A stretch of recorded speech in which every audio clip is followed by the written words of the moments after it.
Energy Transition, episode number 72. Our topic today is the EU's Green Deal dead? Wow, dead. With Rinislav, Temi Nimet, David Blackman, and me, Armando Cavanha. Good morning to all. Good morning. Good morning. Hello, good day. Good day. Please let me share a 1 minute video about the recent voting. Here is it.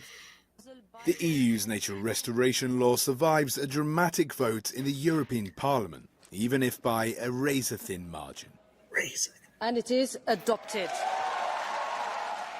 The result was approved with 336 votes in favour, 300 against and 13 abstentions, and was celebrated by progressive lawmakers.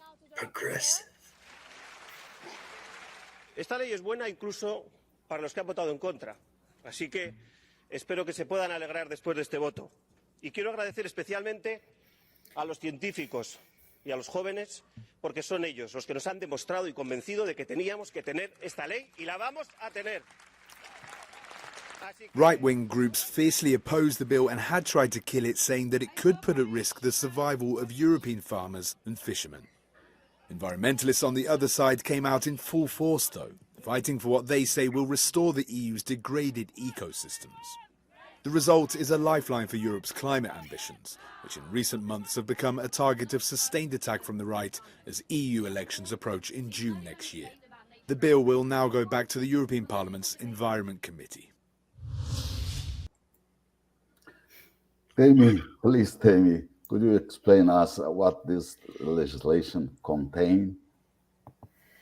Well, so the nature restoration law is a core pillar of the European Green Deal. It's part of the biodiversity initiative, along with some other elements like digitalization and so on. And, the narrow passing of it means that it's moving towards, as they say, back to committee for fine, detailed negotiation between member states before it's actually implemented as a law. What's interesting is that they're pushing it over to the national jurisdictions to actually implement the bill. One of the amendments that was put forward was that the land set aside for restoration must already be designated protected areas. So they can't go and set aside new land to be included in this restoration law. It also includes voluntary re-wetting of peatlands. And I wonder about where I used to live in Germany, if they're going to flood them more again so that the peat can be wet. Restoring marine habitats, whatever that means. And crucially, allowing 25,000 kilometers of blocked rivers to flow. Now, I don't know what that means in practice. Is that removing dams in order to reflood the peat? Is that removing flood controls? I don't know. But that's that's what's in there. I just want to add one thing. There were some amendments to this legislation. So one of the things is that this protected area can't be used to block new renewable energy infrastructure. So even if you have really nice lands protected, Natura 2000 or whatever, you can't stop a wind farm or a solar farm being built on this land, apparently. The law may only apply when the Commission provides data or necessary conditions to guarantee long-term food security. I don't know what that means. And EU countries have to quantify the area that needs to be restored for each habitat type. And then lastly, there was one caveat that these targets may be postponed under exceptional socioeconomic circumstances, and that remains to be defined. So it's an interesting piece of legislation. It's 80 pages long, and now it goes to committee to figure out precisely how it'll be implemented. Wow. Wow is right. Yeah. Wow. Yeah. Like the 25,000 kilometers of river. I don't. Yeah. On one side, they are in, let's see, environmental organizations. Nestle, our chocolate companies like That's Nestle. a big red flag. Yeah. And the other side, the conservative European people parts, how do you see these two sides fighting? Well, I've always said that I like things simple, and the way I see it from what I've read about this legislation is that you can't restore land that's been affected by human activity without affecting human activity, and this would mean farming and fishing, I expect. And this is why farming and fishery groups are against it. So I'm wondering, are they going to reduce the amount of farmland to restore habitats? I'm very much in favor of the idea of protecting nature. It's a nice change on the face of it from fighting for the climate. But we have to wonder at what cost. If they're going to reduce farmland, or as Tammy said, how do you restore rivers without blowing up dams? Is that what they're going to do? And these exceptional circumstances, I think they included an increase in the price of food of 5 or 10% or something.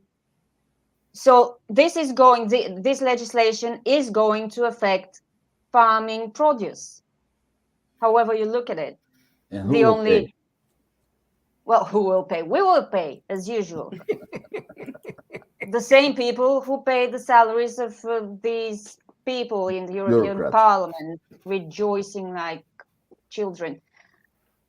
Yeah, but the other interesting part is that you're trying to restore nature, but it seems, from the information that I read about this new law, that building wind and solar will take precedence over nature restoration. Maybe I'm interpreting it in the wrong way, but it sure sounded like this, because the rollout of renewable source of energy was included in the list of exceptional circumstances. So if restoring nature, of restoring habitats, interferes with the rollout of wind and solar, then wind and solar takes precedence. So what exactly are you doing? Are you really restoring nature, or are you covering it with concrete to build wind turbines and solar farms? And David, this can encourage imports of other places of the world to the Europe, no?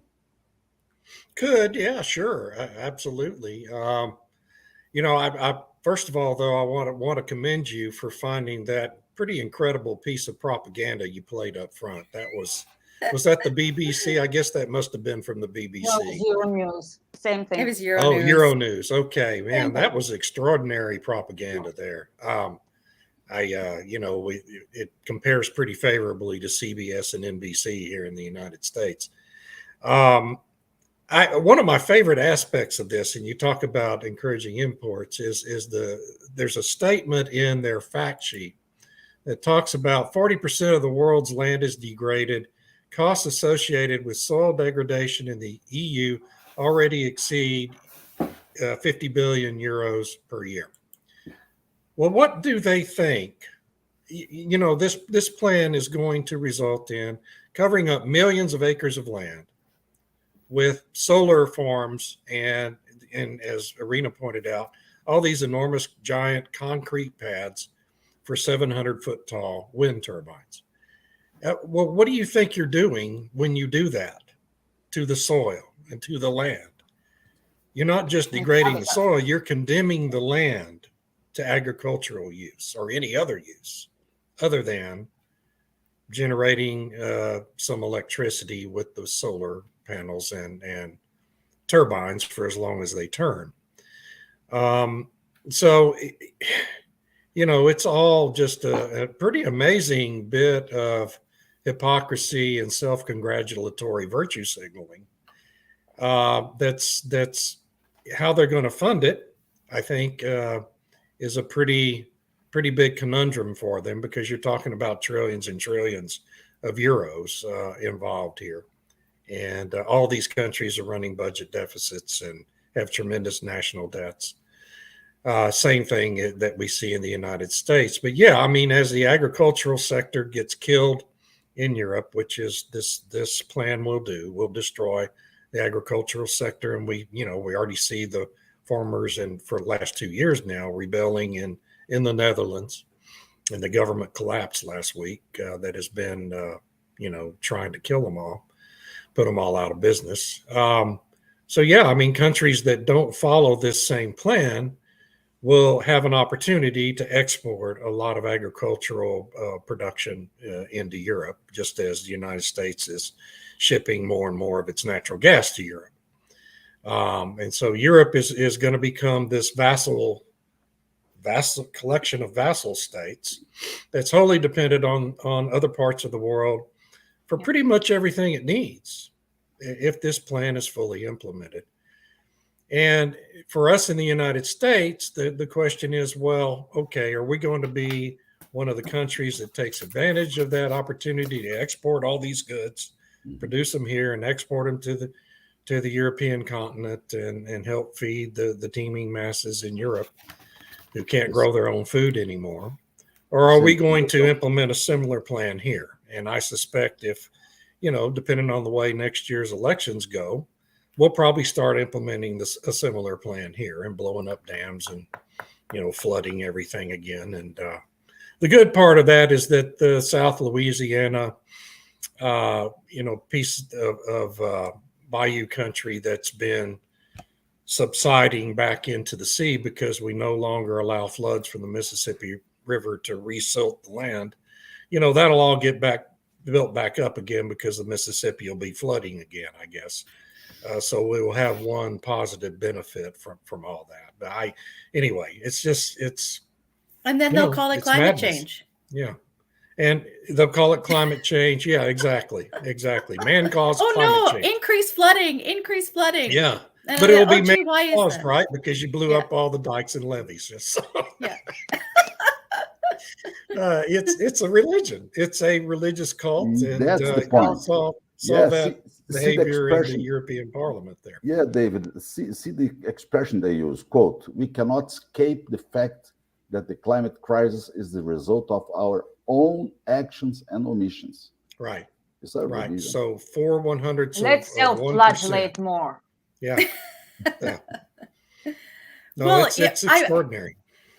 I was watching a webinar where there was a couple of top bankers from Canadian banks, and they were talking about bringing climate analysis and whatnot into corporations and the banks. And what they said was that what they're encouraging is that companies take climate into account in every decision that they make. Every second of the day, every decision they must be thinking about climate. And I thought, wow, that sounds like a religious thing where you have to have your whole heart, soul, and mind invested in climate, thinking about it all the time, that should be everything in your head, and not necessarily how you're doing business, but how do you even do it? Right.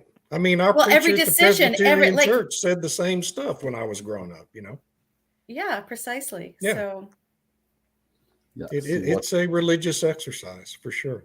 For sure. Luca! Hello, is it hot in Sardinia? Oh.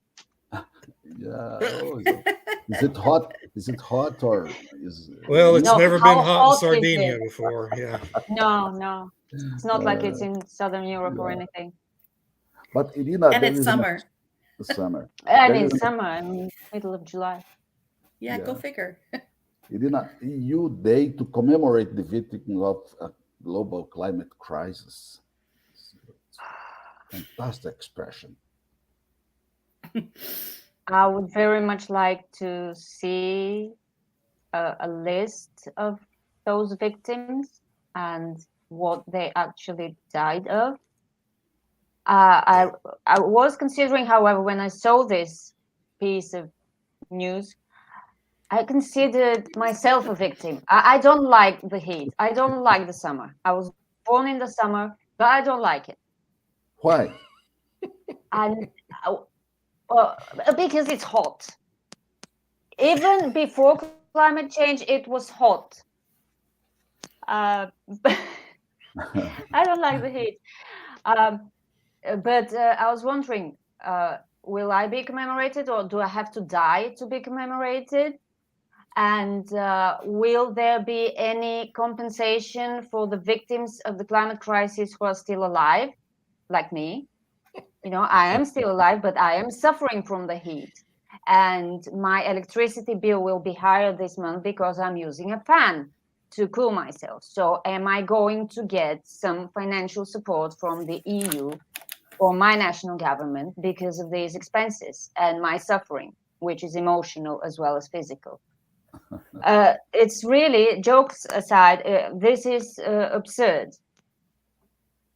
Really. And I didn't see any more detailed information about this commemoration day. It was just a very short announcement that Frans Timmermans is participating in a ceremony for the commemoration of these climate crisis victims. Who are these victims? And how did they become victims? It's barking mad. Really. This is beyond any reason. However I try to comprehend it, I cannot. That's a great point. Drama. Yeah, you know, and it is beyond reason. I participate in a bulletin board to have conversations with people online a lot. And one fellow yesterday was complaining about, we've never seen a summer like this in Texas. And it's nonsense. Okay, this is it's a hot summer in Texas. And we've had a lot of hot summers in Texas before. Of course, this guy was in his 20s, so has no context, you know, personal perspective on what some of the rest of us who are older have lived through in the past, like the summer of 1980, when we had over 80 consecutive days of temperatures in the hundreds of degrees plus Fahrenheit, and no rain, no clouds, no relief for almost an entire summer. Wow. Now, that was a hot summer, okay? And the carbon dioxide content that is now around 400 parts per million, apparently, or billion, whatever it is. I never can remember if it's parts per million or billion. Per million. Million. Okay. Well, in 1980, what was it? 280 parts per million. So if this is climate change today, when we have a summer that's really a fairly normal summer for Texas, this is really nothing most of us haven't experienced many times in the past. Well, what was that summer in 1980? How did that take place if carbon dioxide levels were so historically low when compared to today? You know, they were only about 65% of what they are today. So no one ever tries to explain that to me in any way that makes any sense. And the hurricanes, you know, every time we have a hurricane, it's climate change. Well, I've lived through probably 15 hurricanes in my life because I grew up living close to the coast and in Houston. And, there were hurricanes every other year come through places I live. So if the hurricanes today are climate change, what was Hurricane Carla, which was in 1961, which did more damage than Hurricane Harvey did in 2017? I mean, and no one can ever explain that. So this is such an irrational, religious, cultish kind of exercise, and it really becomes very tiresome. Yeah, pure emotionalism. What about hurricane season this year, or hasn't it started yet? Really? Oh, it started at June 1st officially, and there was one very brief storm. Yeah, I mean, I think there's been we haven't seen any major hurricanes. No. No, but in the past we had Galveston, for instance, several times. No, David. Oh, in 1900, Galveston was completely wiped out. The island was wiped out, and 8,000 people. It was the worst disaster in American history related to weather. Well, what was the carbon dioxide content in the atmosphere in 1900. Probably, I mean, I can't even hazard a guess. But it was certainly a fraction of what it is today. So, and that storm was historically brutal. In 1916 or 17, there was one that wiped out the Florida Keys and killed thousands of people. You know, and so we've actually got better. We've gotten Yeah. better in protecting Right. people from climate, even Right. with and a lot of that is due to hydrocarbons, as Well, you know, exactly. Alex Epstein points Exactly. out. And that's What an what we're idea. good at, is adopting and mitigating. What we're not going to be good at is controlling the atmosphere. Exactly. I wanted to just make a point about this Climate Memorial Day or whatever. And honestly, I think it's linked to setting up circumstances for litigation, because then they can say, well, who's responsible for these victims? We have a Memorial Day. We're saying there's a climate emergency. There must be someone responsible. So let's go after the oil companies, and we've seen that in North America and in Europe. There's all these court cases against oil companies trying to say that they're responsible for the supposed increase in fires and whatnot, even though the data says there isn't, but saying there's more extreme weather and therefore we should be able to litigate them. And this is just another sort of arrow that they can put forward to say we can pursue these companies for litigation, and then they'll take the money from them and give it to you, Irina. Do you think so? Or do you think they will put it in a fund for nature restoration, which involves building more solar farms and wind parks? I'm not sure. Could be. You know, but it's a frightening you'll be thought. donating it, right? You know, to look out Yes, for of nature. of course, to make climate better. Yeah, right. Sure, that's what anyone with an ounce of sense would do. Yeah. I wanted to add one last thing, and that is in Canada, there's been some activist doctors who have put climate as cause of death. Yes. So yes, I've seen reports that about again is for litigation, right? Right, of course. But and they're no different than all the doctors. Just drive people even more insane. If you tell them you can sue an oil company because you have a weak heart or whatever. Yeah. But it is just protected. She lives in a country that's part of EU. But David and Tammy, do you expect your country's legislation can introduce this protection too? Well, Canada Certainly. For sure is. Canada, yeah.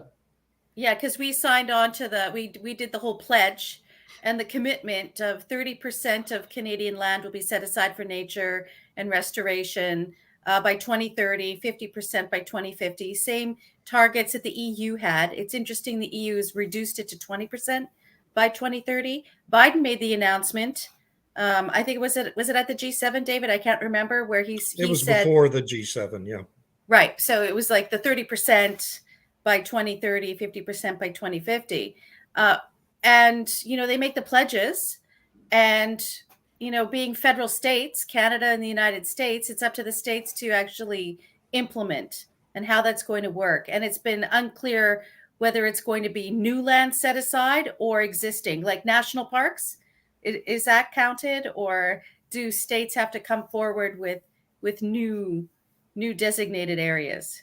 Yeah, so for the pledge Biden has the power to make. It's the only thing a president can make, related strictly to federally owned lands, which the federal government owns half of the Intermountain West, the Rocky Mountain states out in the West. And, most of that, and it does include national parks and monuments. And there's a lot of presidents have the power to designate big swaths of land as national monuments. And that's mainly what he's been able to do and what any president can do. And yeah, he said by 2030, 30% of federal lands by 2030. And,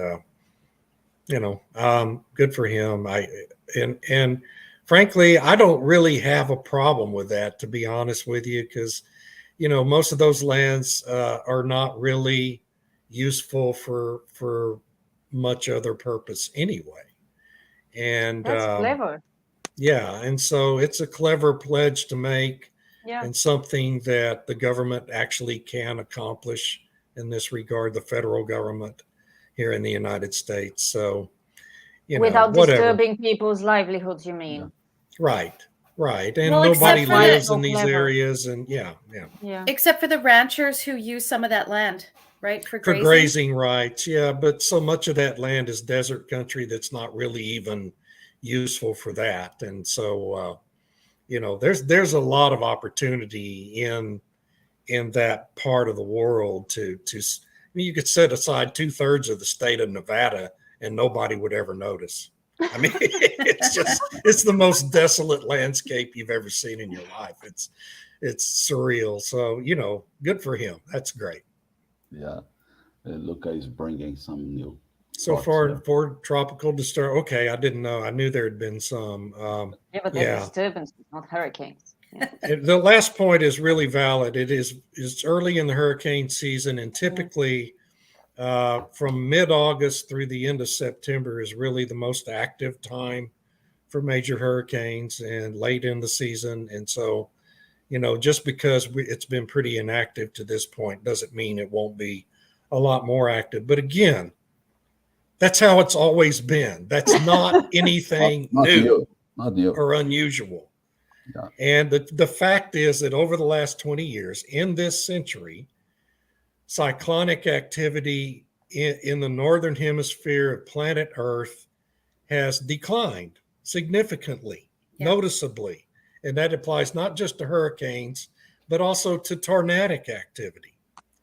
And so all this hype about climate change increasing all of this is completely false. It's pure propaganda. Yeah. That actual observations have demonstrated to be clearly nothing but propaganda. And so, I mean, that's a great point, Luca. Thank you. Very good. So the conclusions could be that, quote, "I'm temporarily speechless except for expletives," said a friend of ours. I cannot mention who said this. I've regained the power of speech without expletives. So we won't be censored by YouTube, right? We can't curse on YouTube. And by the way, you also can't say a word that rhymes with Yahtzee on YouTube that describes a former political party in the country of Germany. Why? If you do that, they will completely shut you down. Oh. You can't even have a conversation about that fact of history. That's how ridiculous YouTube is. Yeah. Okay. Wow, I got it. So people, and do not forget our audience to visit David Blackmon. Could you please, David, as mention your social media contacts? Oh, the best place to find me is at Substack, blackman.substack.com, and you can get to everything else from there. Perfect. Irina, could you please? Same. Irina's Love on Energy on Substack is the best place. Perfect. Tammy, please. And mine is at my website, thenemethReport.com, and you can get my LinkedIn and Twitter handles from there as well. Perfect. And Luke is mentioning something new here. Luke is very active in vacations. He is very active. Ashkenazi party.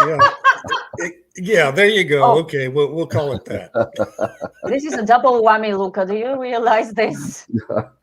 Yeah. And they all do that, by the way. The same thing happened to me on LinkedIn too. Yeah. Thank you so much. It was a great pleasure this Friday. That was fun. Thank you. Thank you. Y'all have a wonderful week. I hope we'll survive to see each other again next week. Yes, I think we will. Hopefully we won't melt or something. I hope to. Yeah. Bye-bye. Bye. Bye.